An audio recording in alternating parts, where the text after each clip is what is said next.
Hello बच्चों, आज lecture number 2 में आपका स्वागत है। आइए इस लेक्चर में हम वैद्युत वेक्टर E व चुंबकीय वेक्टर V का अनुपात पढ़ते हैं।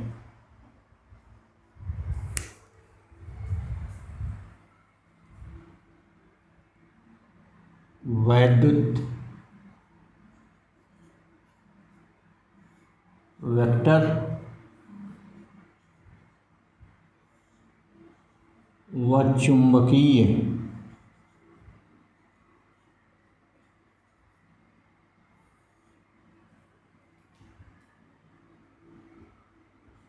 वेक्टर में संबंध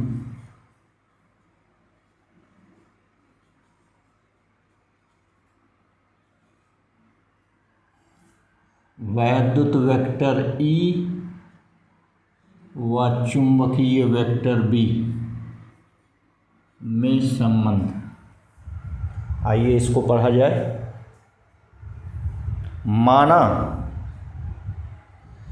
वैद्युत वेक्टर व चुंबकीय वेक्टर दोनों x अक्ष के अनुदिश गतिमान हैं।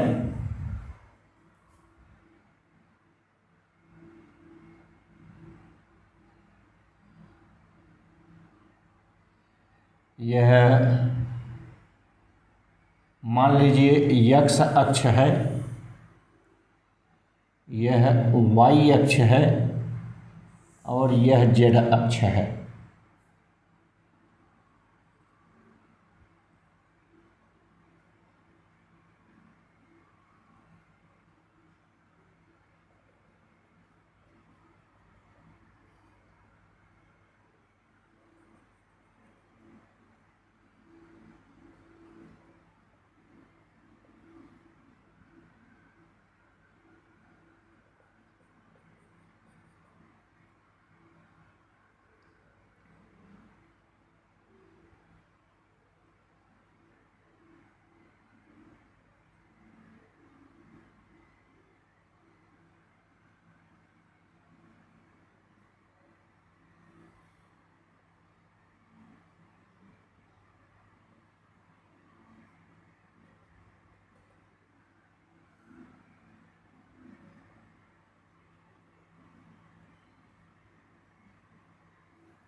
ये देखिए, ये वैद्युत वेक्टर E है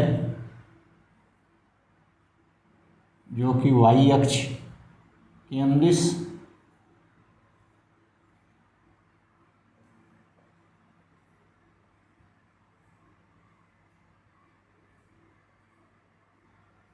यह वैद्युत वेक्टर E है,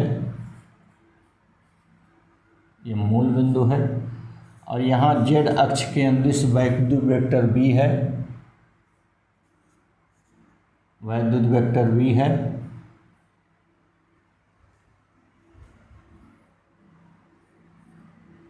ऐसे z अक्ष के अनुदिश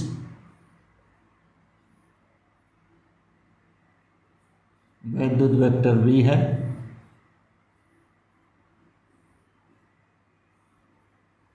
ये साइन कर्व है, ज्या कर्व है, ठीक।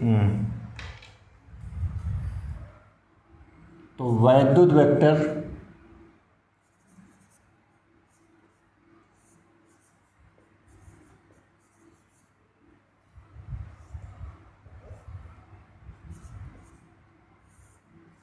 E का धन यक्स दिशा, धन यक्स अक्ष के अनुदिश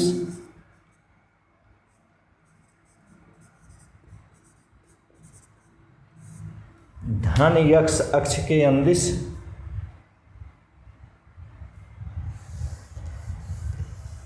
धन यक्स अक्ष के अनुदिश संचरित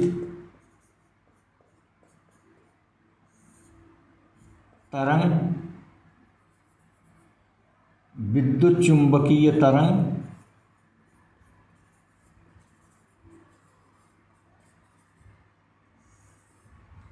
धन यक्स अक्ष के अनुदिश संचरित, यह इसका वेग है यक्स अक्ष के अनुदिश, संचरित विद्युत चुंबकीय तरंग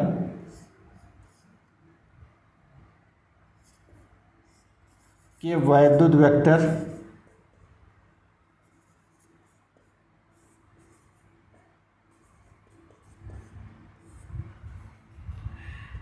ई का ज्या समीकरण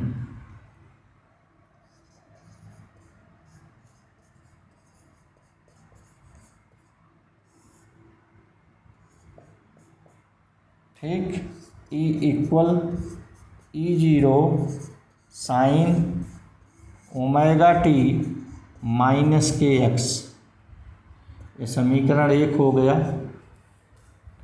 इसी प्रकार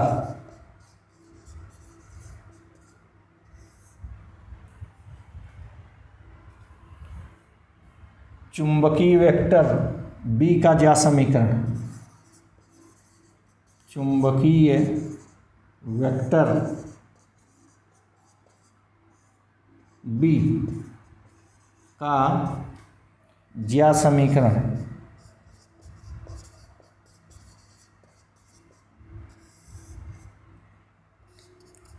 B equal B0 sign omega T minus के एक्स,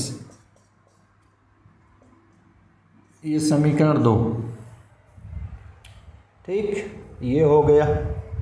अब हम समीकरण 1 का यक्स के सापेक्ष तथा समीकरण 2 का टी के सापेक्ष अवकलन करेंगे। समीकरण 1 का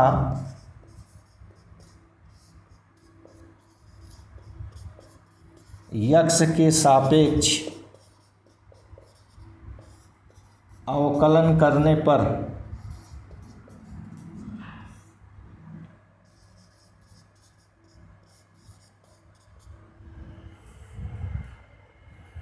derivative of E with respect to X equal derivative of E की value E0 sine omega T minus के X with respect to x.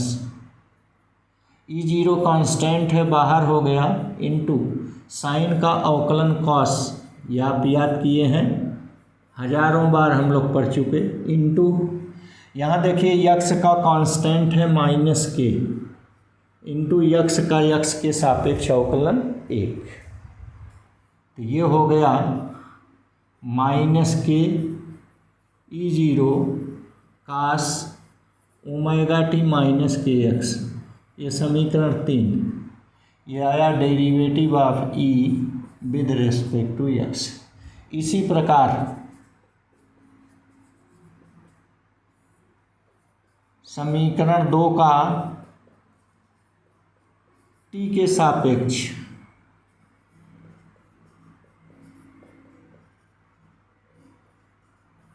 अवकलन करने पर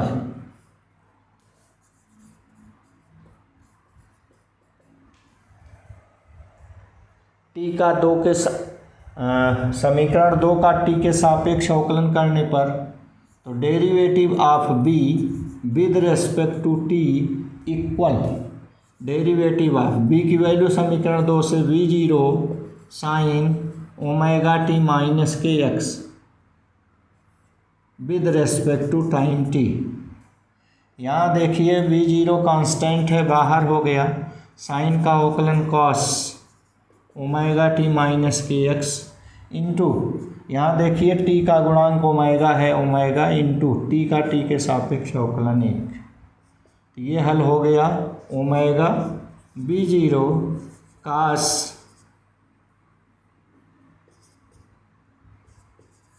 ओमेगा टी माइनस के एक्स, ये आ गया derivative of b with respect to t.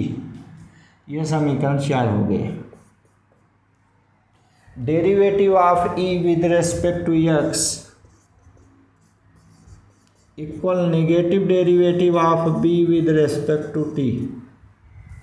ये मान रखिए derivative of e with respect to x का मान माइनस के E0 कास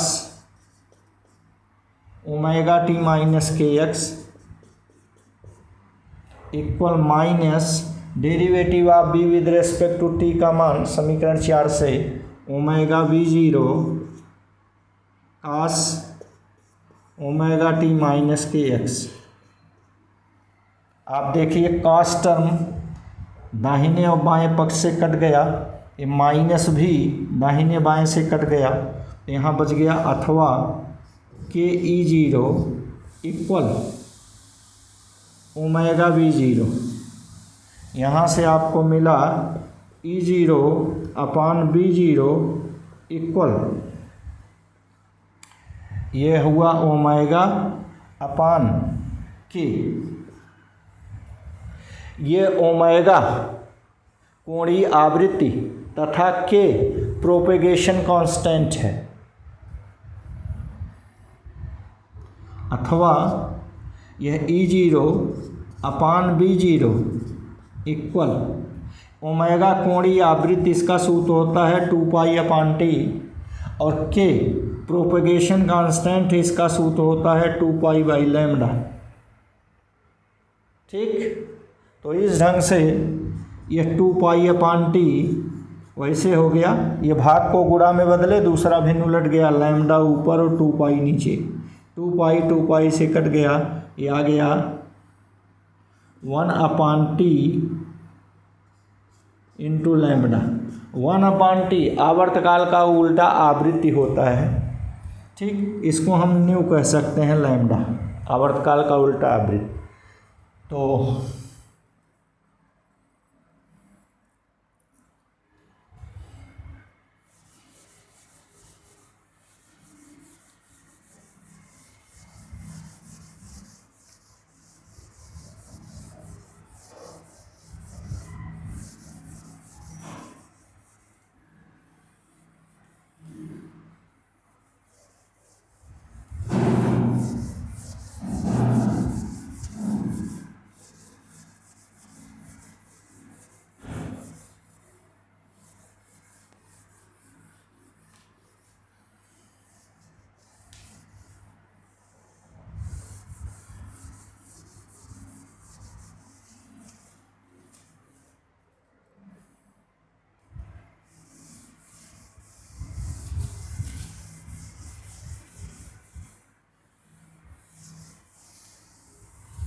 तो इस ढंग से या E0 अपान b0 equal new lambda, new lambda को हम कहते हैं C।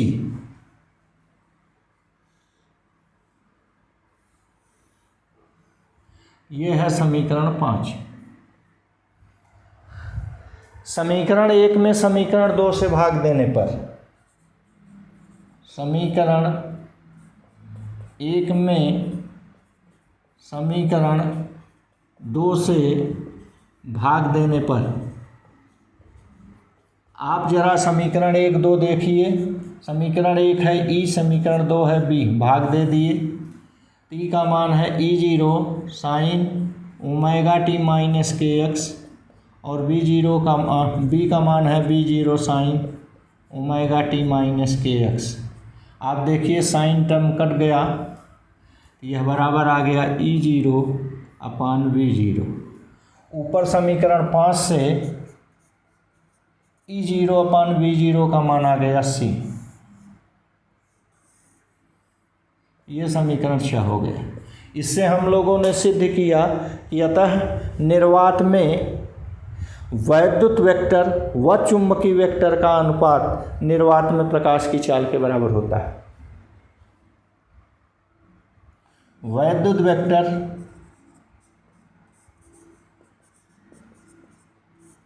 व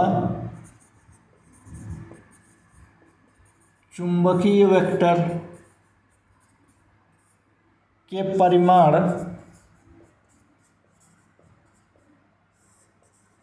का अनुपात निर्वात में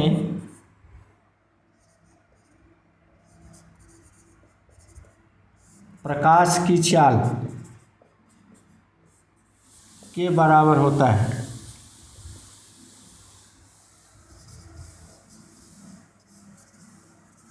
ये सिद्ध हुआ। अब आइए अगली टॉपिक में अब ऊर्जा घनत्व और औसत ऊर्जा घनत्व पढ़ते हैं।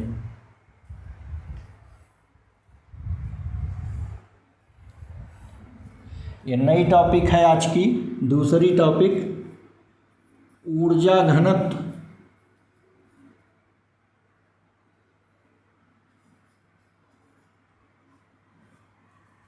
व औसत ऊर्जा घनत्व।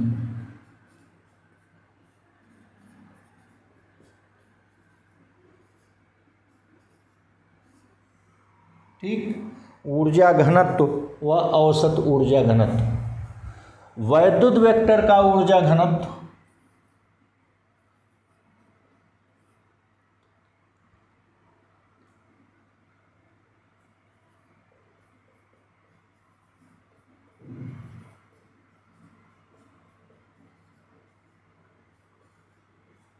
बराबर ½ ε0 E²।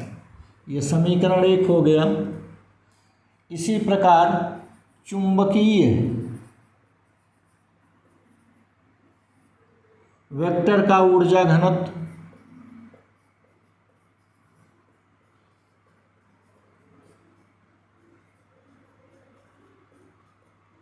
½ V²/μ0। समीकरण 2 विद्युत चुंबकीय तरंग का ऊर्जा घनत्व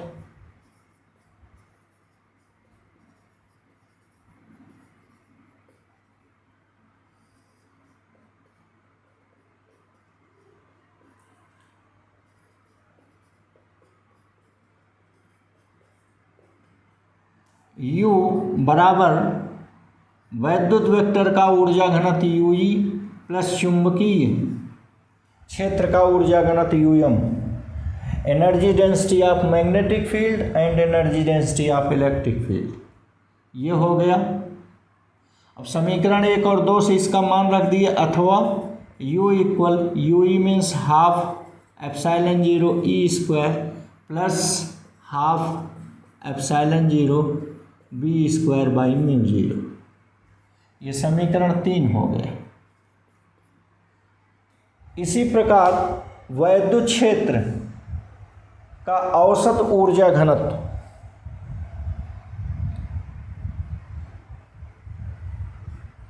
पुनः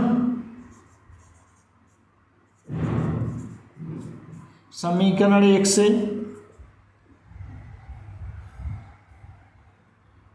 UE बराबर ½ ε0 E²। समीकरण से E का मान रखने पर ½ ε0 E का मान E0 साइन ωt-kx। ये हम पढ़े थे अभी पिछली टॉपिक में, इसका होल स्क्वायर। ये बराबर हो गया ½ ε0 E0² साइन स्क्वायर ωt-kx। चूँकि साइन स्क्वायर ωt-kx का औसत मान बराबर 1/2, इसलिए वैद्युत क्षेत्र का औसत ऊर्जा घनत्व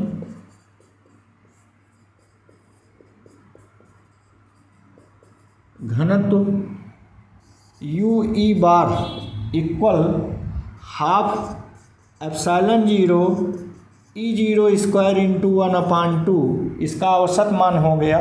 तो कुल मिलाकर ये हो गया 1/4 epsilon zero E zero square. ये समीकरण 4 हो गया। इसी प्रकार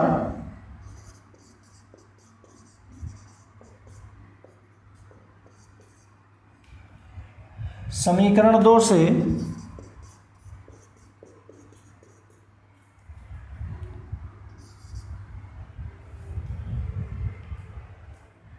चुंबकीय क्षेत्र का ऊर्जा घनत्व you m equal half B square by mu zero equal half B square का मान B zero sine omega T minus के एक्स का whole square upon mu zero. ये हो गया half B zero square sine square omega T minus के x upon mu zero. ठीक,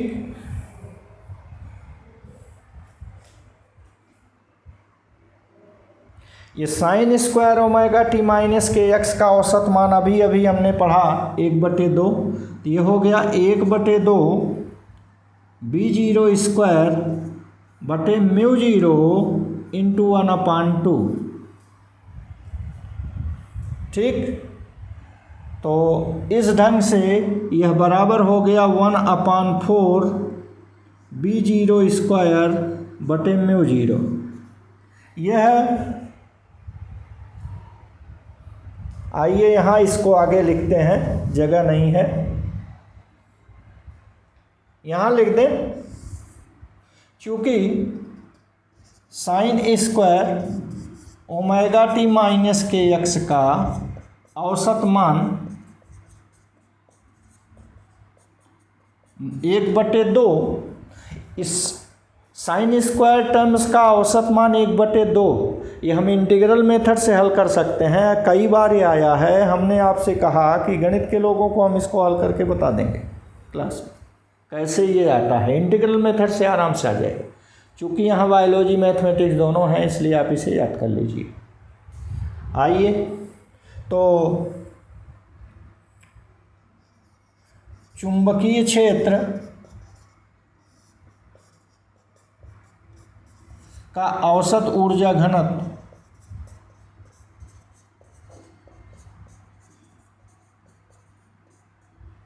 you M bar equal 1/2 into B zero square upon mu zero into 1/2। ये हो गया 1/4 B zero square over mu zero. तो इस ढंग से U M bar equal 1/4 B zero square over mu zero. यह समीकरण 5 हो गया। ठीक, अब हम आपको ये दिखाएंगे कि वैद्युत क्षेत्र, वैद्युत वेक्टर का औसत ऊर्जा घनत्व चुंबकीय वेक्टर के औसत ऊर्जा घनत्व के बराबर होता है। आइए इसको मिटा करके करते हैं।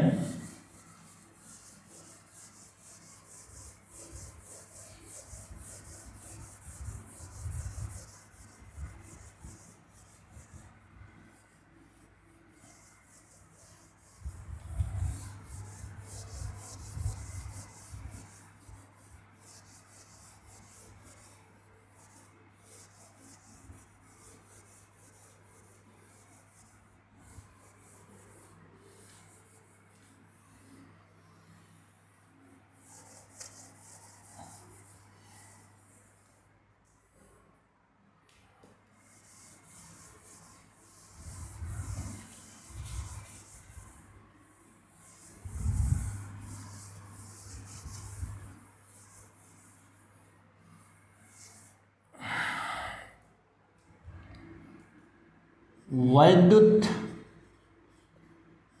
क्षेत्र का औसत ऊर्जा घनत्व u E bar equal half epsilon zero E zero square. ठीक, ये चूँकि E zero upon B zero equal c, इसलिए यहाँ से E zero square equal c square B zero square. तो यहाँ से यू ई बार आ जाएगा half epsilon zero square c square into B zero square. ये हो गया half epsilon zero into c square बराबर होता है 1/म्यू जीरो एप्सिलॉन जीरो। आप याद कीजिए, सी बराबर under root mu zero epsilon zero into B zero square. यहाँ लिख दे रहे हैं चूँकि c equal under root mu zero into epsilon zero. ठीक, निर्वात में प्रकाश की चाल सी बराबर under root mu zero into epsilon zero. तो सी स्क्वायर सी का वर्ग हो गया mu zero epsilon zero. Epsilon zero ऊपर और नीचे से कट गया, तो ये बराबर आ गया यहाँ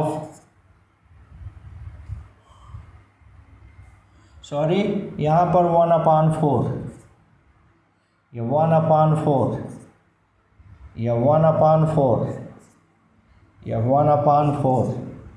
ठीक, ये आ गया we zero square upon mu zero. आप याद कीजिए, अभी समीकरण 5 से इसको लिखे थे चुंबकीय क्षेत्र का औसत ऊर्जा घनत्व यू एम।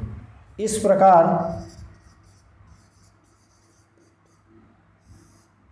वैद्युत क्षेत्र का औसत ऊर्जा घनत्व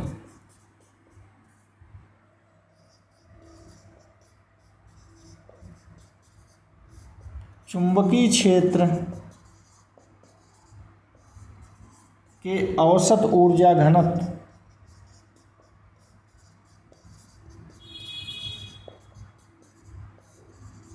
के बराबर होता है।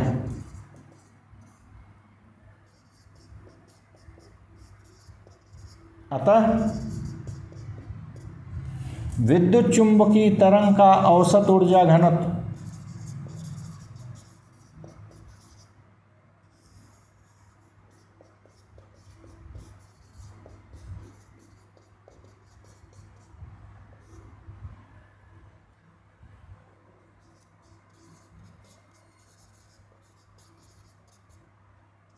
You bar equal u E bar plus u M bar.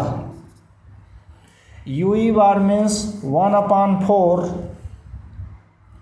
Epsilon zero E zero square plus 1/4 B zero square upon mu zero.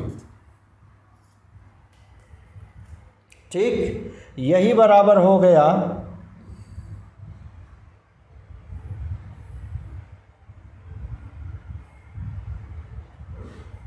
इसको हम समीकरण 6 कह दें, या इसको हम समीकरण 6 कह दे रहे हैं, इसको समीकरण 7 कह दे रहे हैं। इस प्रकार हमने वैद्युत वेक्टर तथा चुंबकीय वेक्टर के ऊर्जा घनत्व और औसत ऊर्जा घनत्व पढ़े।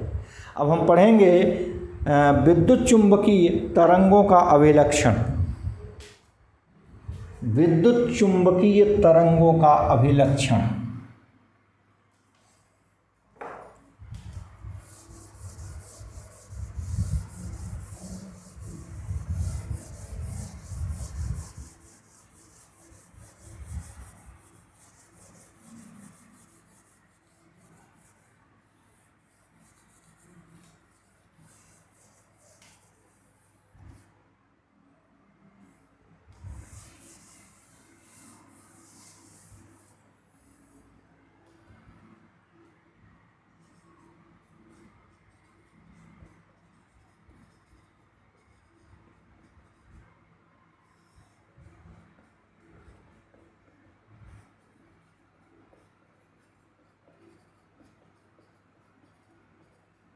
Characteristics of electromagnetic wave.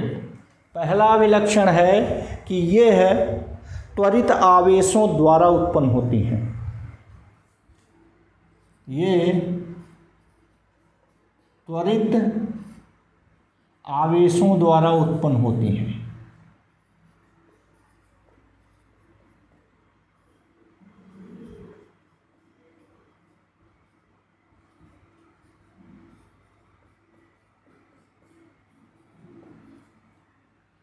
दूसरा विलक्षण है इनके चलने के लिए माध्यम आवश्यक नहीं होता है।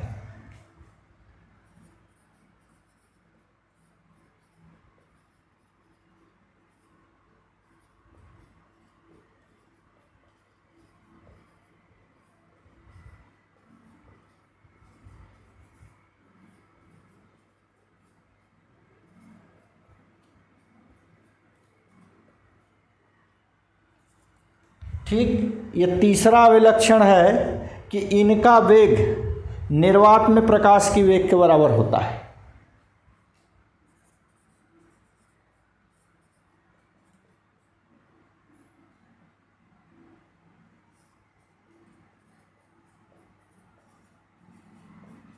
तीन गुणे 10⁸ मीटर पर सेकंड बराबर 1/√μ0 इनका वेग निर्वात में प्रकाश के वेग के बराबर होता है।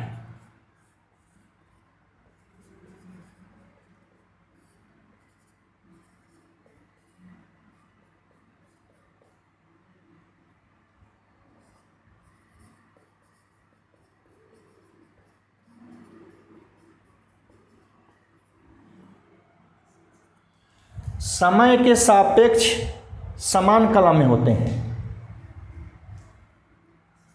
ई व बी समय के सापेक्ष समान कला।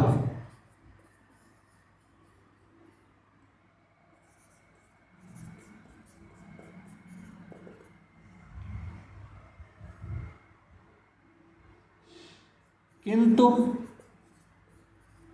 आपस में 90 अंश का कलांतर होता है।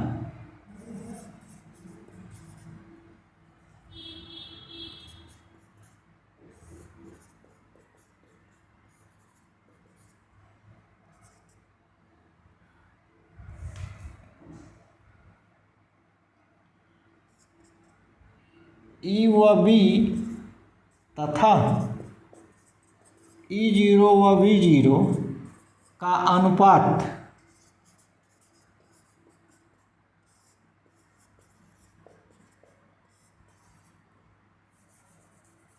निर्वात में प्रकाश की चाल के बराबर होता है।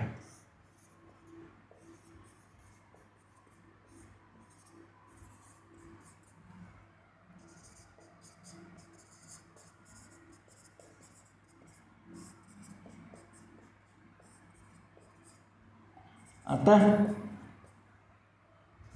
E0/V0 equal E/B equal C।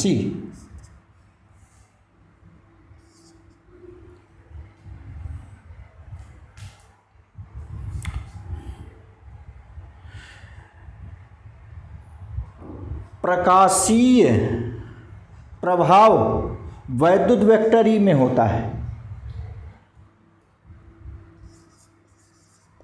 प्रकाशीय प्रभाव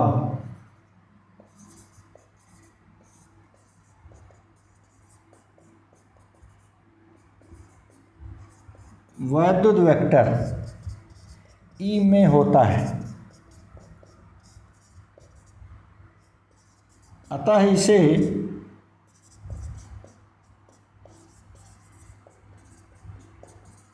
प्रकाशीय वेक्टर भी कहते हैं।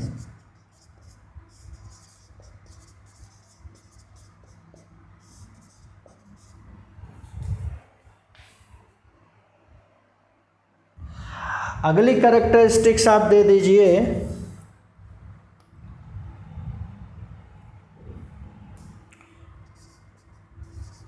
वैद्युत क्षेत्र का ऊर्जा घनत्व हाफ एप्सिलॉन 0 ई स्क्वायर चुंबकीय क्षेत्र का ऊर्जा घनत्व हाफ बी स्क्वायर बटे म्यू 0 व विद्युत चुंबकीय तरंग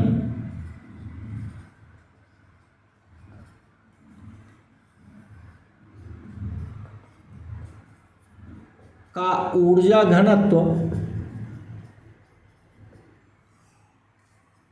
U equal u E plus u m equal half epsilon 0 E square plus half B square by mu 0 होता है।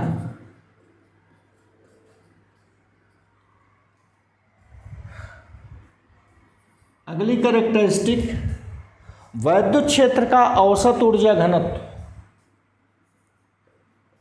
वैद्युत क्षेत्र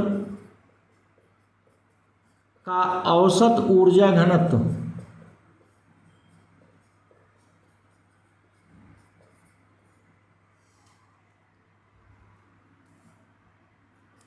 one upon 4 epsilon 0 E 0 square व चुंबकीय क्षेत्र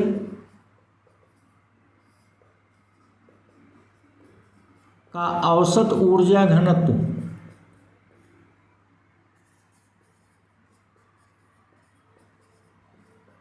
one upon 4 B 0 square by mu 0 होता है। विद्युत चुंबकीय तरंग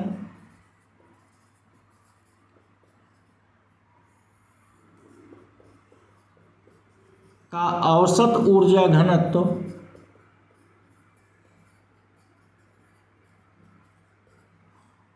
U bar equal u E bar plus u M bar अर्थात 1/4 epsilon 0 E 0 square plus 1/4 B 0 square upon mu 0 होता है। अंतिम कैरेक्टरिस्टिक है, अभी थोड़ी देर पहले पढ़े थे कि वैद्युत क्षेत्र का औसत ऊर्जा घनत्व चुंबकीय क्षेत्र के औसत ऊर्जा घनत्व के बराबर होता है। वैद्युत क्षेत्र का औसत ऊर्जा घनत्व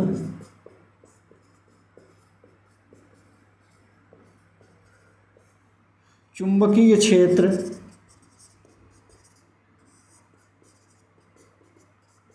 के औसत ऊर्जा घनत्व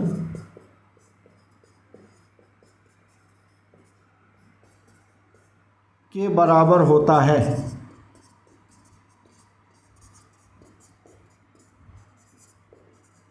अतः विद्युत चुंबकीय तरंग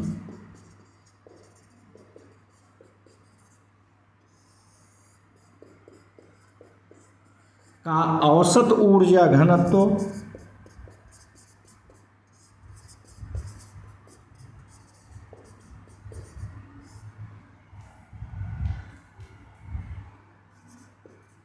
वैद्युत क्षेत्र व चुंबकीय क्षेत्र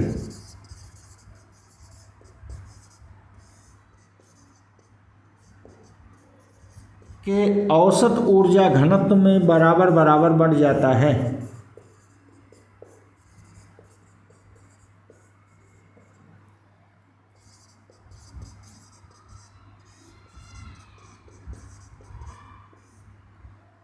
बढ़ जाता है। ठीक, तो इस ढंग से हम लोगों ने विद्युत चुंबकीय तरंगों की कैरेक्टरिस्टिक्स जितना भी ये 9 पॉइंट हम यहाँ लिखे हैं, ये सब का सब हम इसी पाठ में सब पढ़ चुके हैं। आप देखिए, सबसे पहले तो हमने आपसे बताया कि भैया विद्युत चुंबकीय तरंगें त्वरित आवेशों द्वारा उत्पन्न होती हैं। अब आपको कुछ और आगे बताते चलें। ऑस्टेड ने बताया कि जब किसी चालक में विद्युत धारा प्रवाहित की जाती है तो उसके चारों ओर चुंबकीय क्षेत्र उत्पन्न हो जाता है। ठीक, अर्थात धारावाही चालक के कारण चुंबकीय क्षेत्र उत्पन्न हो जाता है।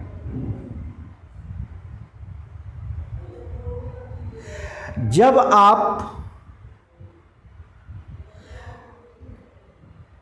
किसी समांतर धारावाही चालक को कहीं रखकर उसमें धारा प्रवाहित करेंगे तो उसके चारों ओर चुंबकीय क्षेत्र उत्पन्न हो जाएगा। ठीक इसी प्रकार आप पढ़े फैराडे का नियम कि समय के साथ परिवर्ती वैद्युत क्षेत्र चुंबकीय क्षेत्र उत्पन्न करता है। मैक्सवेल का नियम आपने पढ़ा कि जिस प्रकार परिवर्ती वैद्युत क्षेत्र चुंबकीय क्षेत्र उत्पन्न करता है, ठीक, फैराडे का आपने नियम पढ़ा था कि परिवर्ती चुंबकीय क्षेत्र वैद्युत क्षेत्र उत्पन्न करता है। तो मैक्सवेल ने सिद्ध किया जिस प्रकार परिवर्ती चुंबकीय क्षेत्र वैद्युत क्षेत्र उत्पन्न करता है, ठीक उसी प्रकार परिवर्ती वैद्युत क्षेत्र चुंबकीय क्षेत्र उत्पन्न करता है। ठीक उसी ढंग से गतिमान आवेश चुंबकीय क्षेत्र उत्पन्न करता है। ये भी आपने पढ़ा है, ऑस्टेड के प्रयोग से सिद्ध किया था कि moving charge produce magnetic field. फिर से इन बातों को समझ लें।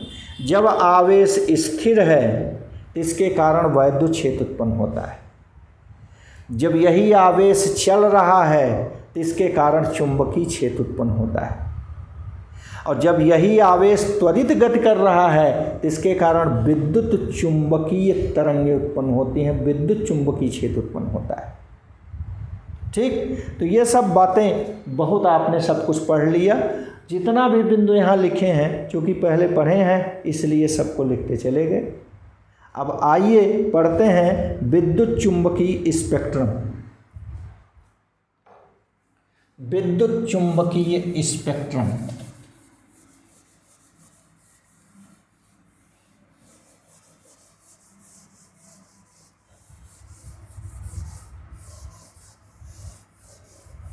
ये विद्युत चुंबकीय स्पेक्ट्रम भैया बड़ा इम्पॉर्टेंट है। हर साल कंपटीशन में, बोर्ड में इससे प्रश्न 1 नंबर का जरूर पूछा जाता है। इसलिए इसको हम थोड़ा ध्यान देने के लिए आइडिया बता रहे हैं। आप इसी आइडिया से पढ़े रहिए, आपका काम हो जाएगा। चाहे किसी कंपटीशन में देंगे वहाँ भी हो जाएगा, बोर्ड का देखेंगे वहाँ भी हो जाएगा, हर जगह हो जाएगा इसी एक आइडिया से।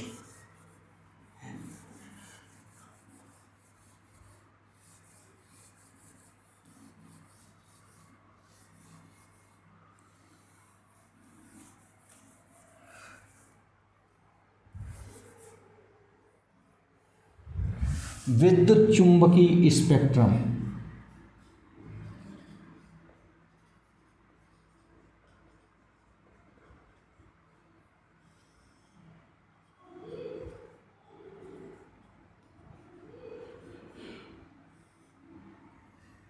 इलेक्ट्रोमैग्नेटिक स्पेक्ट्रम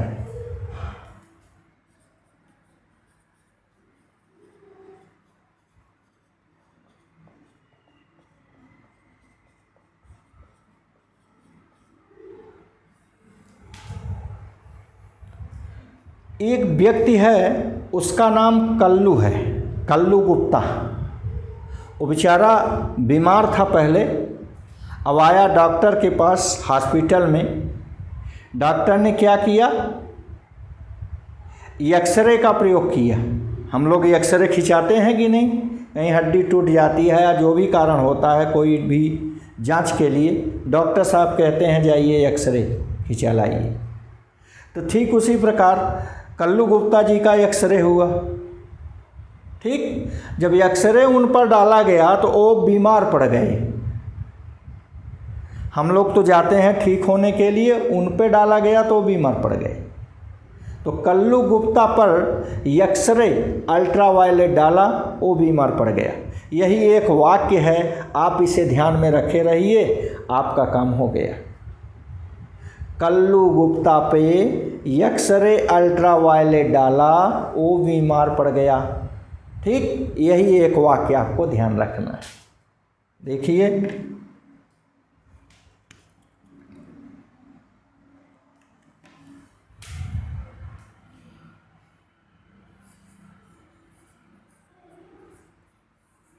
कल्लू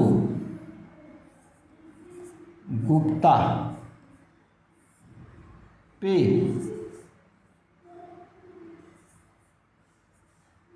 या पर एक्सरे अल्ट्रावायलेट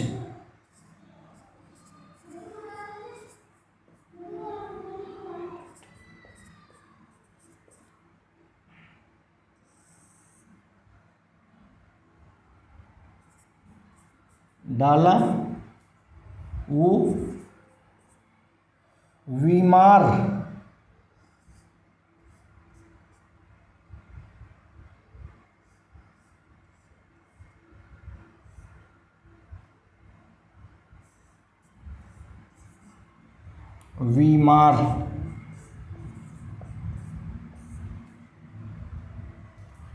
पड़ गया। ये आप वाक्य याद रखिए, कल्लू गुप्ता पर एक्सरे अल्ट्रावायलेट डाला, वो बीमार पड़ गया।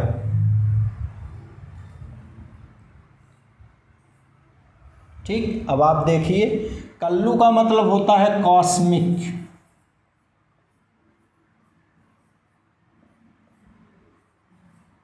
कॉस्मिक रेज, कॉस्मिक किरणें।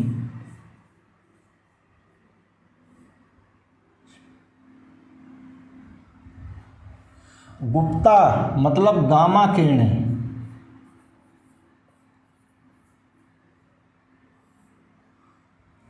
एक्सरे तो जान ही गए, एक्सरे यक्स किरणें।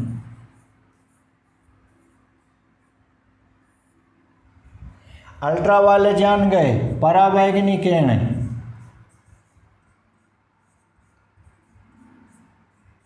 Ultraviolet rays.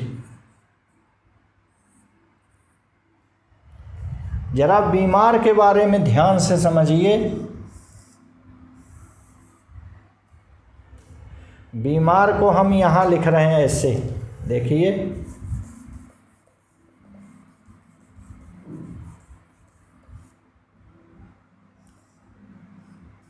ऐसे हम लिख दे रहे हैं बीमार। ठीक, वी माने होता है विजिबल, विजिबल माने दृश्य। आई मतलब इंफ्रारेड,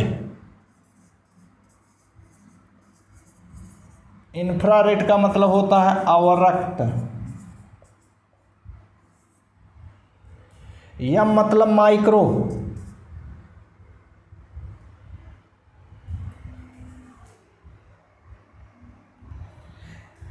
माइक्रो माइक्रोवेव, सूक्ष्म तरंगें।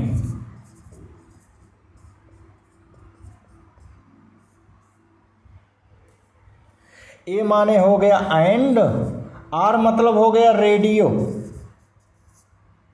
रेडियो माने रेडियो तरंगें।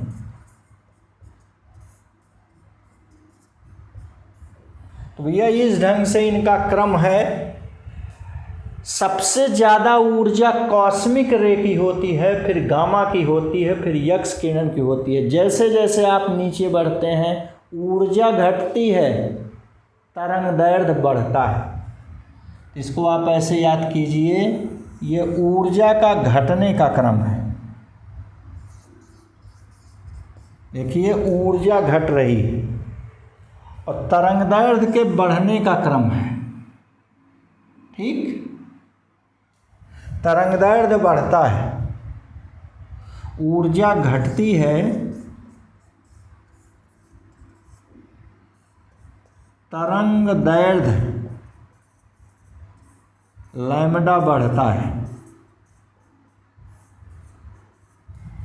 ठीक, फिर से एक बार सुन लें, कल्लू गुप्ता पर एक्सरे अल्ट्रावायलेट डाला, वो बीमार पड़ गया। कल्लू गुप्ता पर एक्सरे अल्ट्रावायलेट डाला, वो बीमार पड़ गया। कल्लू मतलब कॉस्मिक किरणें, गुप्ता मतलब गामा किरणें, यक्स मतलब यक्स किरणें, अल्ट्रावायलेट मतलब परावैंगनी किरणें। बीमार को देखिए, वी माने विजिबल,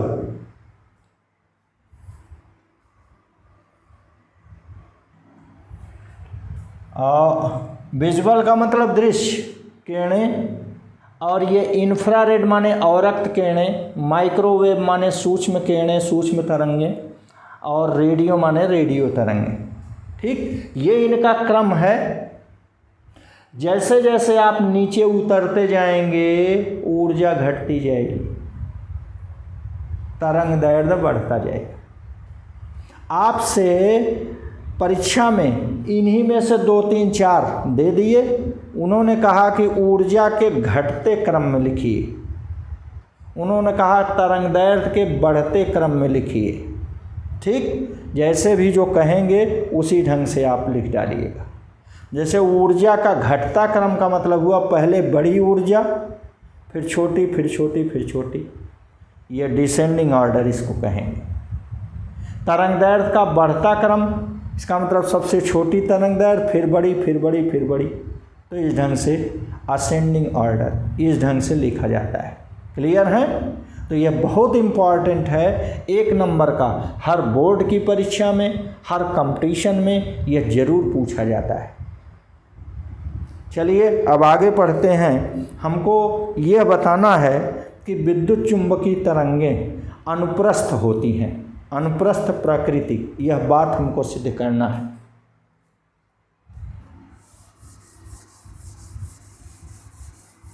अनुप्रस्थ प्रकृति,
विद्युत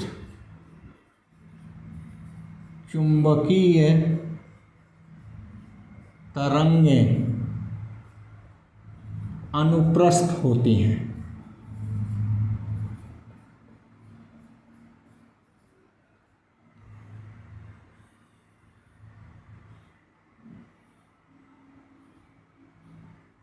ठीक, कुल मिलाकर अनुप्रस्थ प्रकृति हमको पढ़नी है। अनुप्रस्थ प्रकृति,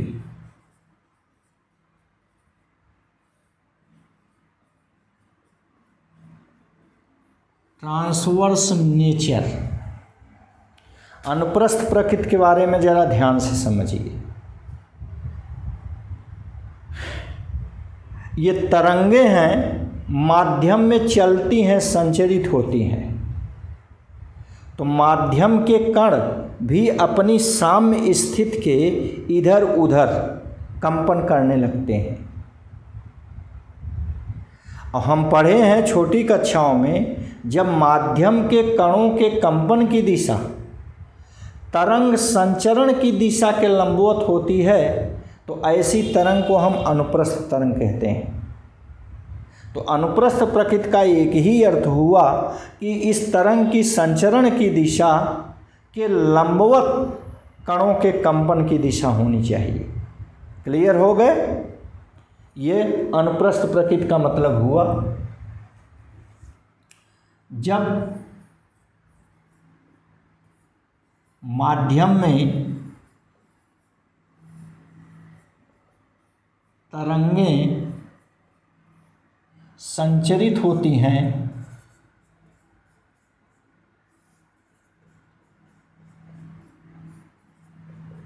तो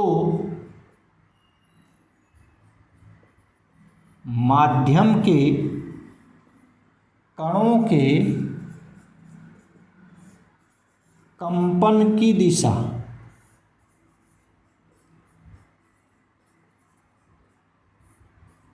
तरंग संचरण की दिशा के लंबवत होती है।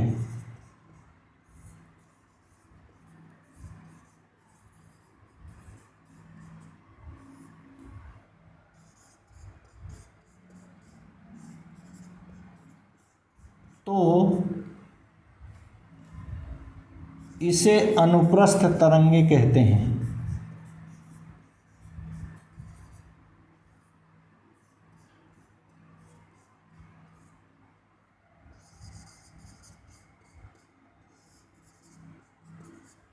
मकसद हमारा ये हुआ कि तरंग के संचरण की दिशा में कोई भी कण नहीं होना चाहिए। क्लियर? अब आइए इस बात को हम देखते हैं। माना एक समतल खटफलक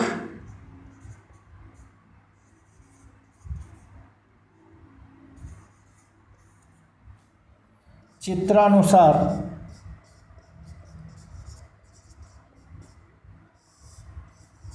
प्रदर्शित है।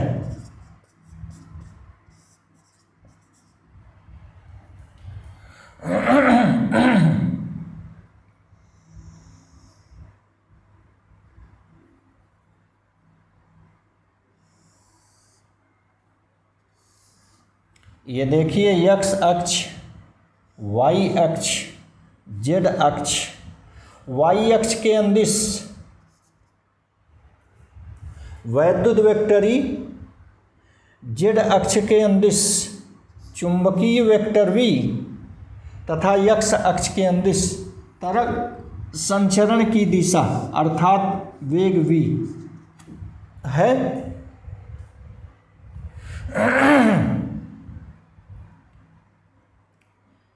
यहाँ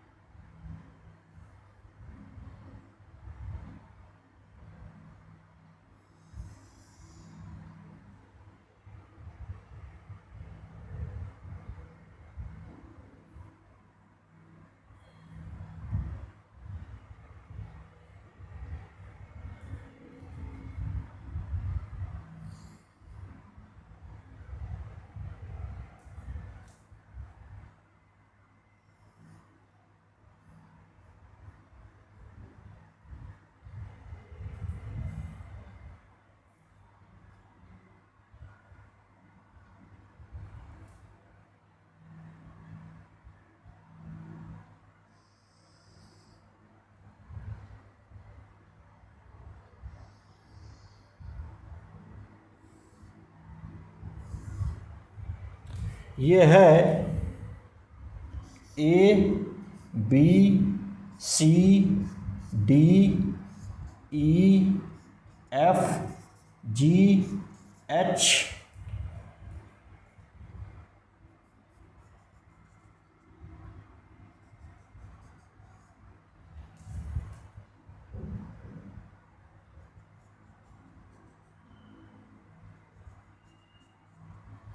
ये सम खटफलक है, चित्रानुसार बना है। यहाँ ये तरंगाग्र है।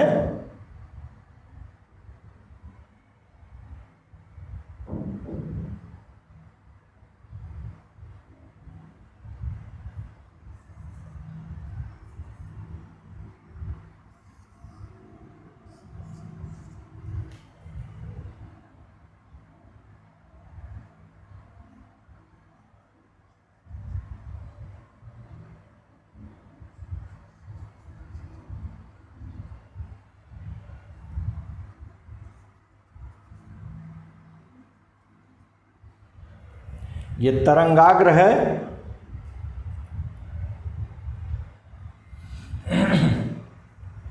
तरंगाग्र EFGH के दाहिनी ओर EB दोनों शून्य हैं।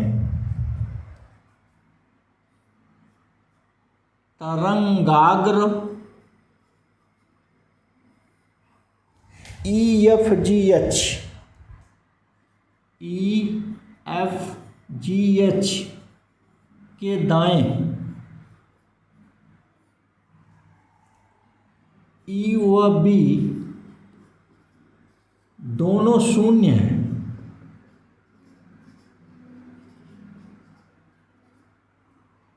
तथा बाएं E व B दोनों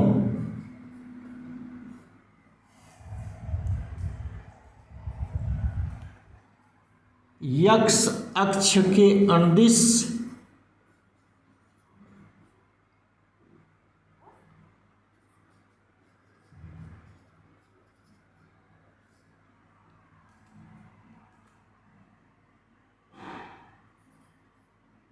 संचरण कर रहे हैं।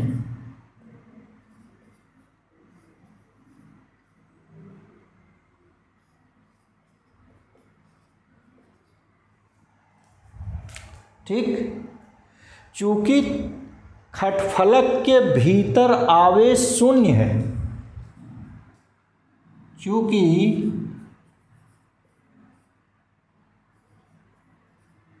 खटफलक के भीतर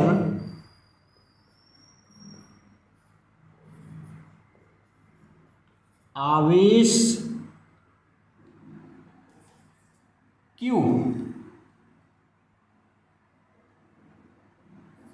शून्य है, अतः इससे बद्ध वैद्युत flux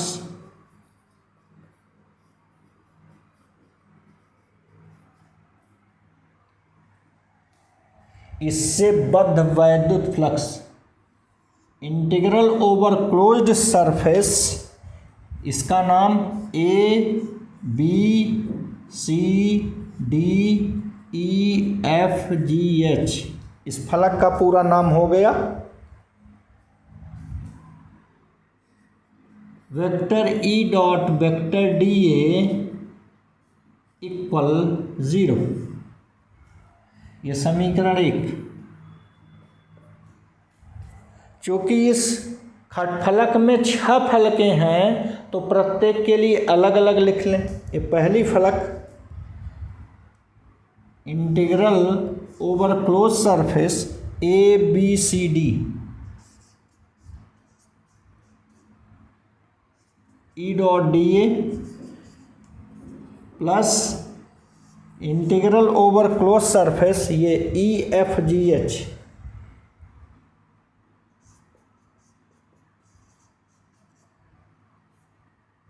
E dot D A plus integral over close surface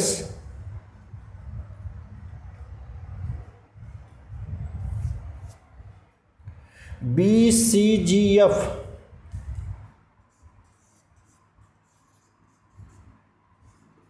vector E dot vector DA plus integral over close surface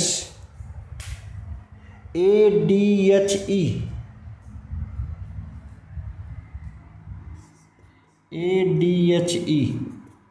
vector E dot vector DA plus integral over close surface ABFE, ये देखिए ABFE vector E dot vector DA और अंत में plus integral over close surface DCGH, ये DCGH D C G H vector E dot vector D equal 0। इसी को हमने expand कर दिया, ये हो गया समीकरण 2। ठीक, अब यहाँ देखिए, इसको हम पहला इंटीग्रल, इसको दूसरा, ये तीसरा, ये चौथा, ये पांचवा और ये छठवां इंटीग्रल हम इसको कह दे रहे हैं अपने नोटेशन में। अब आप जरा देखिए कि यह वेक्टर ई केवल x अक्ष के अंदिश चल रहा है, यह ex और यह ex डैश,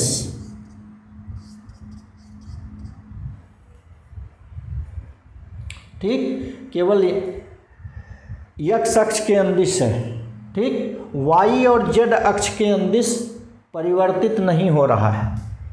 यहाँ लिखेंगे चूंकि वेक्टर ई y अक्ष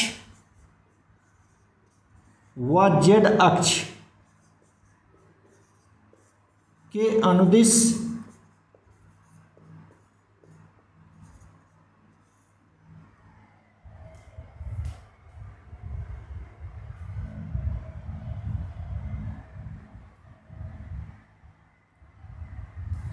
घटक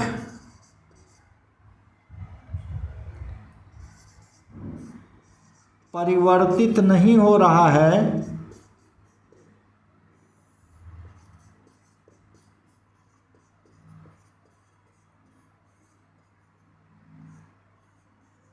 अतः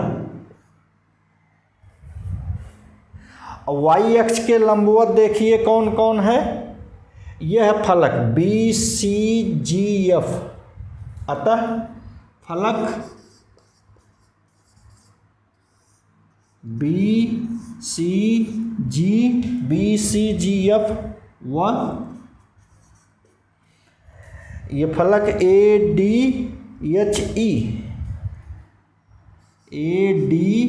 एच ई से बद्ध फ्लक्स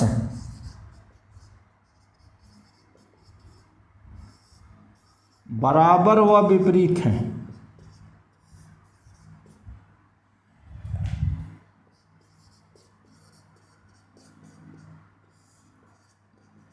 अतः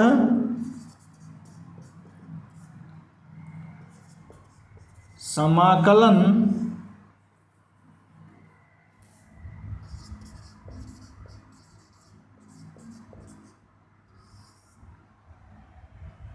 तीन व चार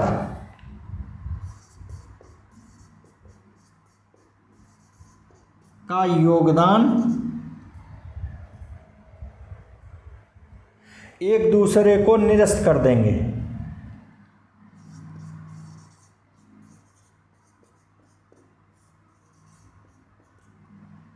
निष्फल कर देंगे।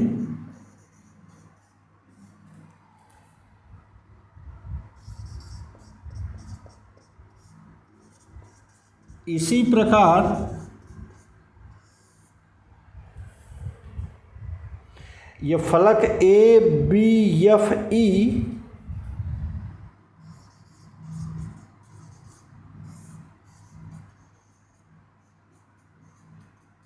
व डी सी जी एच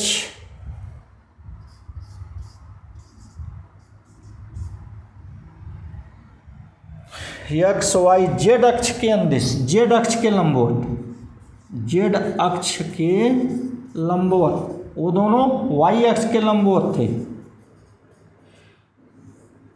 ठीक, से बद्ध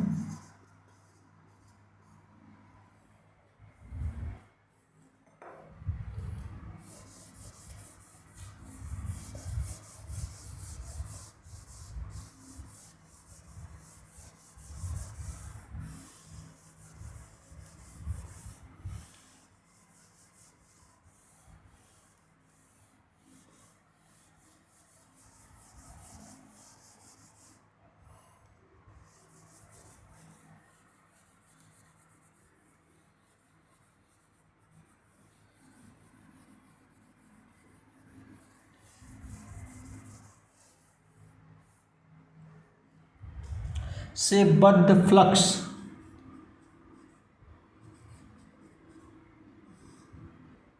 एक दूसरे को निष्फल कर देंगे।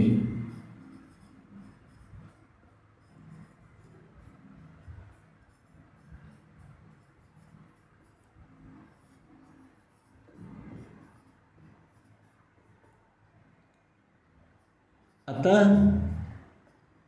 समाकलन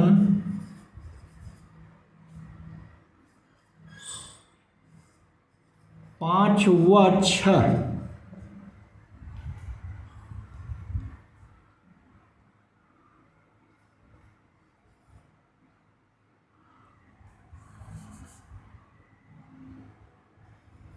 का प्रभाव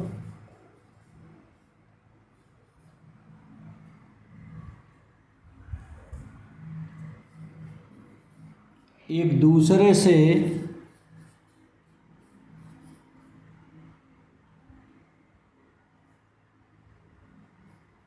निरस्त हो जाएगा।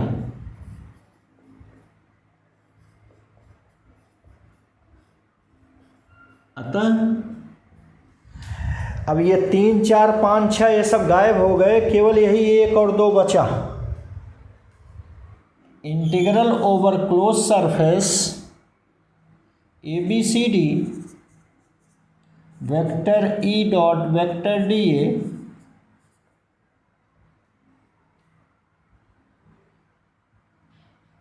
Plus integral over close surface EFGH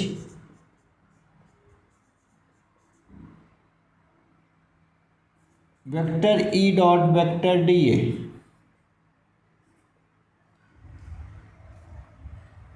equal 0। Vector E केवल x अक्ष के अंदिश है, इसका x घटक EX I डॉट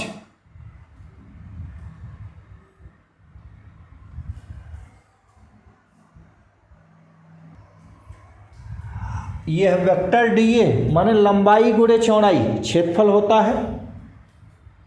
तो देखिए फलक का ABCD का लंबाई DY और चौड़ाई DZ, यह I अक्ष के अंदिश है, तो यूनिट वेक्टर I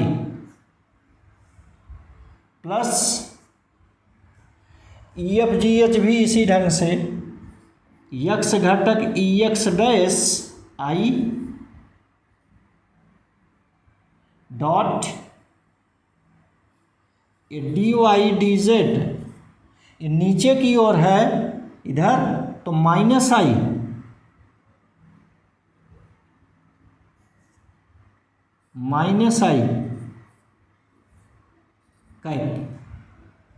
बराबर 0। तो इस ढंग से ये हो गया। I डॉट I 1 होता है, आप पढ़े हैं। ये होगा EX DY DZ, ये प्लस में माइनस का गुणा माइनस, I डॉट I 1 हो गया EX dash DY DZ equal 0। DY DZ common हो गया, आ गया EX minus EX dash equal 0। ये DY DZ 0 नहीं होंगे क्योंकि ये फलक की लंबाइयाँ हैं। तो EX minus EX dash equal 0। अब यहाँ दो स्थितियाँ हैं, या EX इक्वल EX डैश या EX इक्वल 0 या EX डैश इक्वल 0। यहाँ ये दो स्थितियाँ हैं। अब आप देखिए कि यदि वैद्युत क्षेत्र नियत है तो वह तरंगों का संचरण नहीं कर सकता। यदि वैद्युत क्षेत्र नियत है तो तरंगों का संचरण नहीं होगा।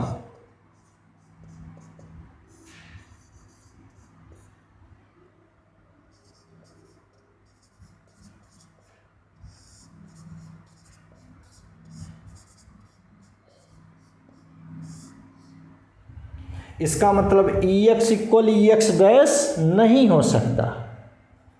अतः Ex इक्वल 0 व Ex डैश इक्वल 0।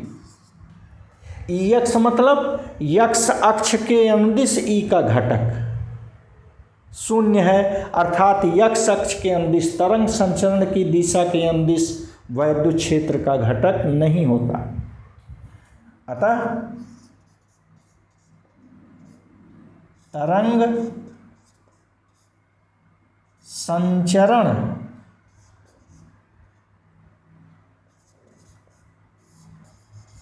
की दिशा के अनुदिश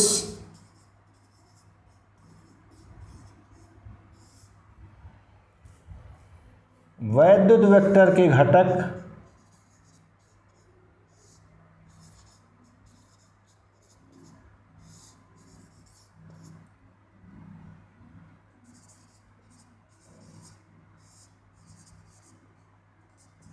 शून्य होते हैं, अर्थात नहीं होते हैं। ठीक, जब तरंग संचरण की दिशा में घटक नहीं है तो ये कहाँ हैं? उनकी लंब दिशा में होते हैं, अर्थात तरंग संचरण के लंबवत होते हैं।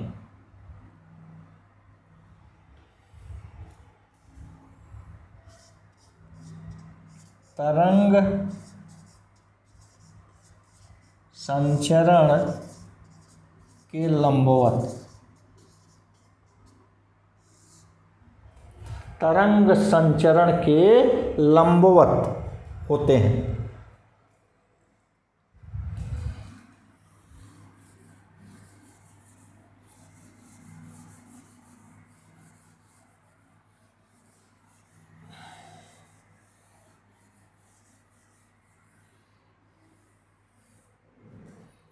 तरंग संचरण के लंबवत वैद्युत वेक्टर के घटक होते हैं।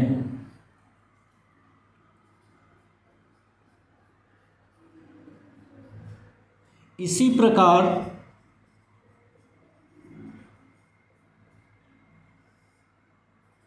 चुंबकीय वेक्टर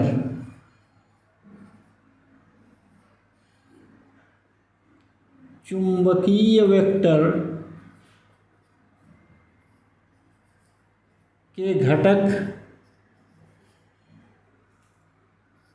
तरंग संचरण की दिशा में नहीं होते।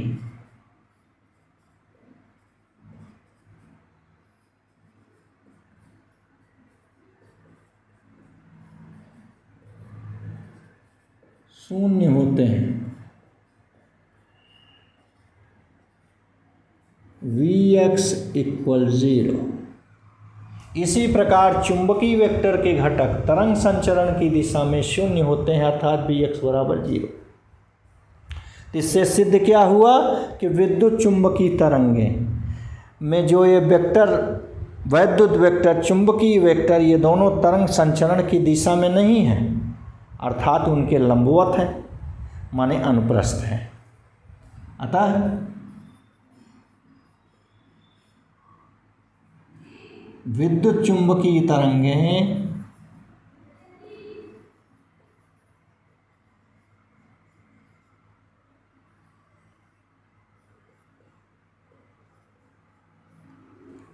अनुप्रस्थ होती हैं।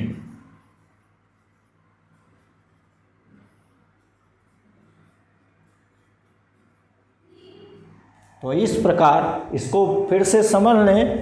आप हमने दिखाया कि वैद्युत वेक्टर तथा चुंबकीय वेक्टर दोनों तरंग संचरण की दिशा के अनुदिश नहीं होते, इसका मतलब ये दोनों तरंग संचरण की दिशा के लंबवत होते हैं, अर्थात विद्युत चुंबकीय तरंगें अनुप्रस्थ तरंगें हैं।